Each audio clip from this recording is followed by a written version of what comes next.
Hey guys, Vidhu here, back with another video, and today we're gonna talk about a new concept that I figured out yesterday when I was writing an article for my website, and it is called the Outlaw Pyramid.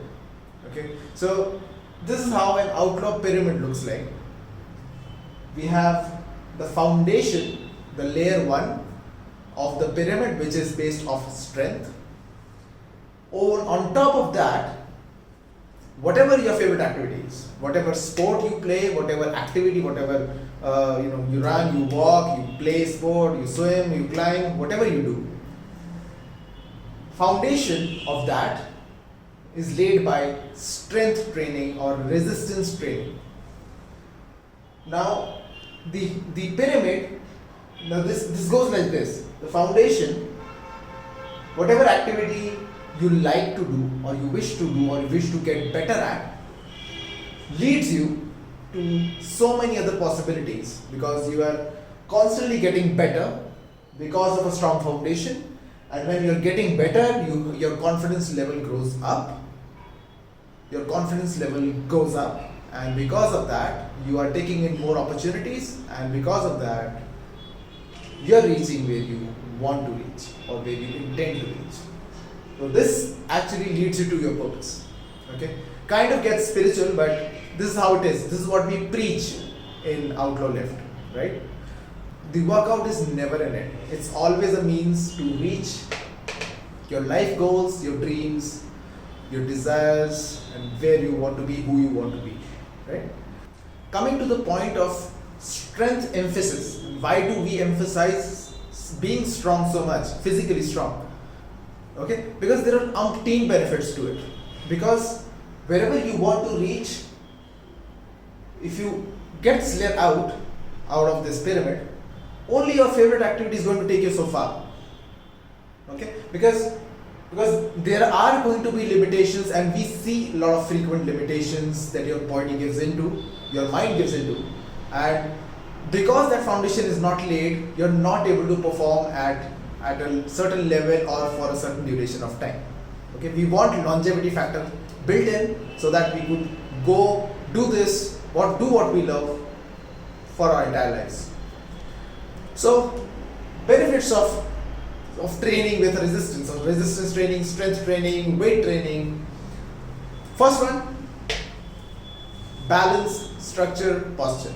Okay, you're always balancing the push, the push-ups, for example, the horizontal push, vertical push. You're balancing it with equal and opposite pull, sometimes even more volume that we prescribe because of the imbalances that we have in our lives, right? So you're balancing the push with the pull for the upper body. You're balancing the squat with with working the hamstrings, the glutes or the hips.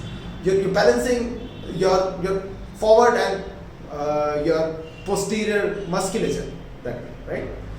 What it's doing is it's safeguarding your joints, because on the upper body I have my shoulder joint. If I have an imbalance of push or pull, then my shoulder joint is going to give in, and that is what happens for most people who have shoulder pain, because they have a big imbalance. Their posterior muscles are not that strong. Similarly, in the lower body, there are two major joints, hip and knee. And where we feel the most pain? Knee and the lower back. If we have balanced physiques, pain is taken care of at the first layer. Post that, we can obviously get a stronger, dig in more mobility into it and get better. Second one, bones, tissues like muscles, ligaments, tendons. Okay, we always we've been reading a lot. There's been a lot of research on it that as we impose demand on the body, our body tends to grow stronger to adapt to it. We impose load on our body, our bone density increases. Similarly, our ligaments and tendons tend to get strong to hold your body in place, to hold your bones and muscles in place. Okay, so the more mechanical loading you're able to perform, or you are able to put your body through, the stronger your bones and tissues get, right? So once these are strong, how they're going to safeguard you is they're bulletproofing you. Okay, this is the word that I emphasize: bulletproofing your body physically. When you're the sheath of muscle, taking an example of a knee joint, there is thigh muscle, there is hamstring from the back, there is calf, and there is the shin muscle from the front.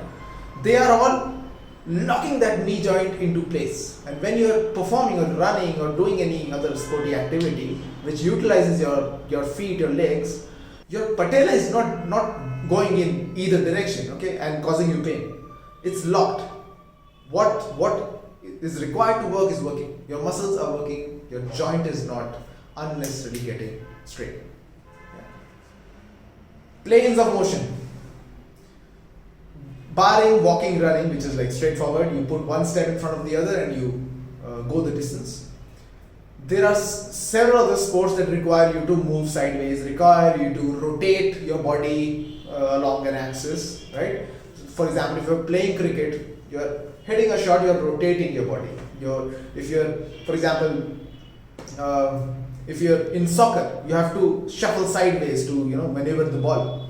Okay, so with strength training, we are strengthening these positions in the lateral plane, side plane, in the rotatory plane. It's also called transverse plane. Okay, because when we are strengthening our muscles in those positions, whenever there is a sudden requirement outdoors, when we are playing our sport or doing our activity, it's all built in. Our body knows it's been there, it's loaded there, it's stronger there. Okay, so it can do whatever you want it to do much efficiently and without much trouble.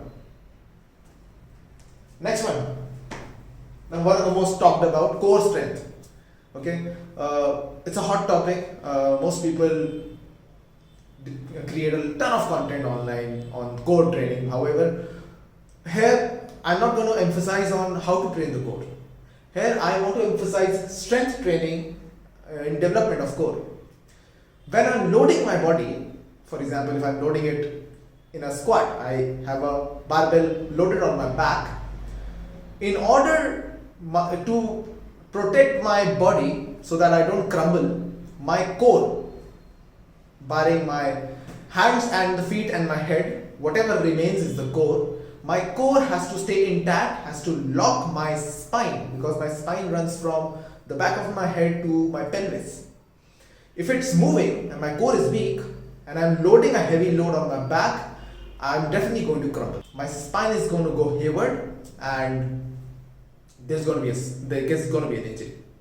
Okay, so the prime function of your core is to protect your spine. And how to do that? When you gradually, progressively overload from body weight movements to a heavier load, your core tends to get stronger, locks in your spine, and it's practiced so much that it always locks in your spine when you're out there and when you're playing a sport or when you're doing your activity. For example, if you're sprinting, you're swinging your arms and feet in such a way that it's high speed. Okay, in order to stay in one piece, your core has to be locked in to save your spine, to lock in your spine in such a way that your arms and feet take you from A to B safely. Yeah, makes sense?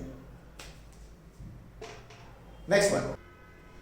Higher the loading that you do, the maximum loading that you do, which is near to your maximum or 100% capacity, the lesser impact you're going to feel in your activities that you do outside. For example, if I'm using maybe 100 kilos in the lunges that I do, okay, lunges, a single leg, each leg is able to take in 100 kilos, and I go out there and try to run. Each step is a mini lunge, but it's body weight lunge. That mini lunge is going to be a certain percentage much lower than where I've been to. So if I've been to 100 kilos, that body weight lunge or a step of a run is going to be around 20-25% of that. And that my minuscule percentage will not impact me, will not impact my joints, or will not cause any muscle tear to me. Whereas if I was not stronger and I could not lunge with an external weight, or I was just beginning to strength train and I go out there and run, each step is approximately the same of what maximum strength I already have. Okay, so the impact that it can cause could be much higher than what if I was stronger in the gym.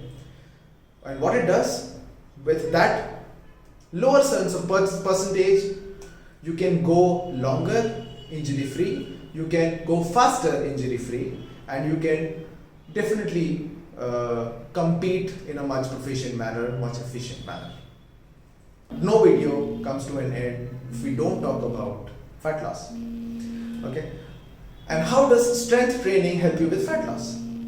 Strength training builds muscle. And what does muscle do? It is insulin sensitive. And what does insulin sensitivity mean? Insulin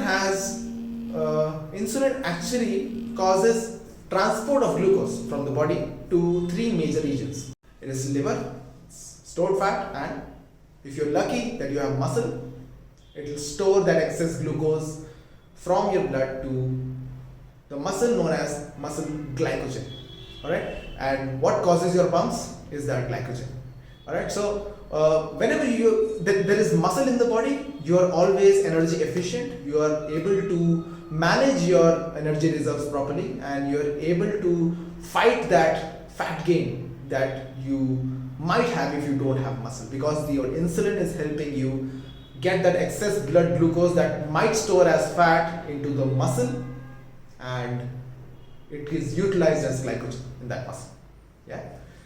So guys, a quick recap: the Outlaw Pyramid, the foundation of which is built on strength, over which you choose your activity, you choose whatever you want to do in life, and progress, get better in such a manner that there are thousands of other possibilities that open to you because of the confidence that you develop, and you take that opportunities and you reach your goals, your dreams in life, and you live the life that you want to lead.